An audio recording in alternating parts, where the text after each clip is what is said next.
Bonjour Alexis Corbière. Bonjour. Bienvenue dans les 4V. Vous avez une courte nuit. Vous avez auditionné pendant 5h30 hier François Bayrou à l'Assemblée nationale sur cette affaire Betterame. Il s'est très longuement justifié, le Premier ministre, sur ce qu'il savait à l'époque des faits, quand il était ministre de l'Éducation nationale. Est-ce que vous l'avez trouvé convaincant tout de même ?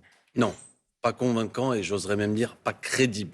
Que les choses soient claires parce que c'est très long, vous l'avez pointé, monsieur le Premier ministre a été habile par moments en faisant des diversions. Mais d'abord, le 11 février, à l'Assemblée nationale, ce qu'on appelle les questions au gouvernement, une affaire révélée par la presse, en l'occurrence sur le Mediapart, le scandale Betterame. Monsieur le Premier ministre avait répondu, je n'étais au courant de rien. Et il affirme qu'il n'a aucune connaissance de ce dossier. D'accord ? Et Il dit, je n'ai pas lu la presse, je ne lisais pas Mediapart particulièrement. Oui, mais toute la commission d'hier a démontré qu'il ne pouvait ignorer ce qui s'était passé. Que les choses soient claires. De quoi parlons-nous ? Nous parlons donc aujourd'hui 200 plaintes. Violences physiques, violences sexuelles, donc c'est quand même volumineux, sur quelque chose en vérité qui s'étend sur plusieurs décennies et sur un dossier, on évoque les articles récents du journal Mediapart, mais qui depuis 1996 est dans la presse locale.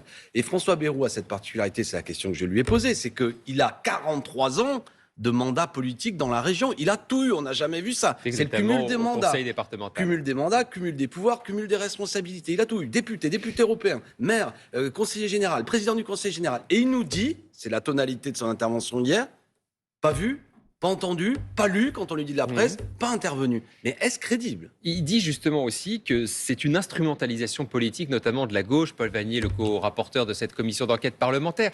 François Bayrou, il dit, j'ai l'impression d'être un procès en fait. Ce n'est pas une commission d'enquête parlementaire, c'est mon procès qui est fait. C'est une stratégie vieille comme le monde. Si le message vous déplaît, attaquez le messager. Mais c'est quand même incroyable. Écoutez, vous qui êtes journaliste, il a quand même dit qu'il ne lisait pas Mediapart, qui a permis de révéler une enquête. Ni le Figaro qui avait publié le rapport. Par hygiène mentale. Enfin, un Premier ministre qui vient devant une commission parlementaire, qui s'en prend à la sincérité de la commission parlementaire, au-delà de ce qu'il pense du rapporteur, de moi, etc. Mais il s'agit tout de même de représentants du peuple. Et après, il explique que les journaux, qui sont les relais des lanceurs d'alerte, font en quelque chose une saleté et que lui, par hygiène mentale, il ne le lit pas. Mais je trouve qu'il y a là-dedans du trumpisme. Hier, c'était le trumpisme, à la sauce béarnaise. C'est-à-dire qu'il est arrivé avec des attaques permanentes, attaquant les uns, se permettant... Il y avait une enseignante qu'on avait auditionnée, qui a été une des premières à avoir le courage, au risque de sa carrière, de dire des choses. Oui. Il l'a remis en cause. Il a mis en cause, effectivement, c'est cette professeure de mathématiques, Françoise Gullum, qui ne m'a informé de rien, assure François Bayrou. C'est faux, elle lui a écrit des lettres. Mais ils pourront au moins la remercier. Il a manqué de respect. Il a expliqué que c'était grâce à lui, tout ça quasiment. Mais pardon, je le répète, ce qui est évident au terme de ces 5h30, c'est qu'il n'a rien fait, c'est une faillite. Moi, je lui ai posé une question. Ce que vous n'avez pas fait pour les enfants de Betterame, qu'est-ce que vous allez faire pour les Français de manière générale ? Il n'est pas crédible dans la fonction qu'il veut se donner aujourd'hui. Il démontre que tous les mandats qu'il a eus ne lui ont pas permis de véritablement mettre un terme à ce scandale. Et en gros, en disant, écoutez, mais avec des choses qui sont assez incroyables. Un article de presse, il ne l'aurait pas lu, mais quand on a autant de responsabilités, on a des collaborateurs, ça ne l'intéressait pas. Et on voit bien comment, en vérité, il voulait laisser perpétuer une institution, l'entre-soi des notables locaux. Il y avait scolarisé ses propres enfants et il n'a pas mené de bataille véritablement pour que ça change. Alors, il n'a pas mené de bataille, en effet. Indiscutablement. La question, c'est de savoir, est-ce qu'il a vraiment menti, François Bayrou ? Parce que là, il était sous serment hier. Yael Braun-Pivet a déjà dit, mentir sous serment, attention, c'est un délit pénal. Est-ce qu'il a menti ? Il a menti devant l'Assemblée nationale le 11 février, ça c'est clair. Et j'ai trouvé qu'il a fallu vraiment lui arracher les termes pour qu'il reconnaisse qu'en vérité, au moins pour ce qui est de la séance du 11 février dernier, il n'a pas dit la vérité. Devant la commission, moi j'ai trouvé qu'il a été par moments extrêmement fuyant. Moi je trouve qu'il y avait une absence de sincérité souvent et un retournement permanent, si vous l'avez écouté à tel point que c'était un peu pénible. J'admets que c'est une technique, mais de ne jamais répondre clairement. Par exemple, sur l'affaire du juge, je ne sais pas si les gens ont en tête qui nous regardent, il dit qu'il était au courant de rien, il dit qu'il a croisé un juge sur un chemin un jour, et puis on s'aperçoit hier, obligé de le reconnaître, qu'il a vu un des juges qui était un de ses voisins et un proche, manifestement. Il n'a pas voulu trahir le secret de l'instruction. Écoutez, déjà il a menti, parce qu'il a dit qu'il n'était pas au courant, il nous dit hier qu'il était au courant, il a même raconté ça à sa fille. Le but de cette commission d'enquête parlementaire, de cet interrogatoire de 5h30, au final, est-ce que c'est pas, comme l'a dit François Bayrou, de le pousser à la démission ? C'était votre souhait, c'était votre objectif ? Non, mais moi je pense qu'il doit démissionner indiscutablement. De manière générale, parce que je pense qu'il a été battu aux élections, quand même la base en démocratie, et de plus son comportement vis-à-vis de cette commission. Pardon, je ne veux pas utiliser une enflure de mots, mais il y avait une arrogance encore de sa part hier. Il est innocent, il est attaqué, alors que je répète, 43 ans de mandat, et il est infichu de protéger des enfants de sa propre région. Donc, mais il n'était pas attaqué hier, un peu de modestie, monsieur Bayrou. un peu de modestie. Votre Majesté doit accepter l'idée que les députés ont le droit de vous poser des questions sur un dossier extrêmement important sans qu'immédiatement vous jouiez, comment dirais-je, Saint-Martin couvert de flèches, ou Saint-Laurent, pardon, couvert de flèches, et on devrait, nous, être en adoration devant ce grand personnage. Écoutez aussi les victimes, notamment Alain Esquer, qui est le lanceur d'affaires, lui dit tout de même, attention, tout ne tourne pas autour de François Bayrou. Et bien sûr. C'est un élément parmi d'autres, il faut s'intéresser à ceux qui ont vraiment... Je dis ça, on en est à 60 auditions ou 50 auditions. Mais là encore, M. Bayrou ne peut pas considérer qu'il est le soleil au cours duquel tout gravite. La commission n'interroge pas que M. Bayrou, mais il eût été choquant, admettez-le, que M. Bayrou ne soit pas convoqué dans la commission. Là, on a un effet loupe qui donne l'impression que ça n'est que le procès de M. Bayrou, alors qu'il est un des éléments. Alexis Corbière, il y avait également un livre à côté de François Bayrou, La Meute, paru chez Flammarion. C'est déjà un énorme succès. Il y a plus de 50 000 réimpressions selon Flammarion en ce moment de ce livre qui raconte les coulisses de la France Insoumise et de Jean-Luc Mélenchon. Il a réagi hier enfin à la sortie de cette enquête en parlant des deux auteurs, comme je cite, des gens dégénérés. Ça vous surprend ?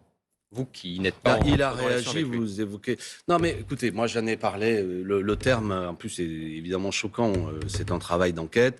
Moi je ne vais pas passer mon temps à commenter ça. La seule chose que j'ai à dire, c'est que je suis la démonstration, avec mes amis aussi qui avaient été purgés aux dernières élections législatives.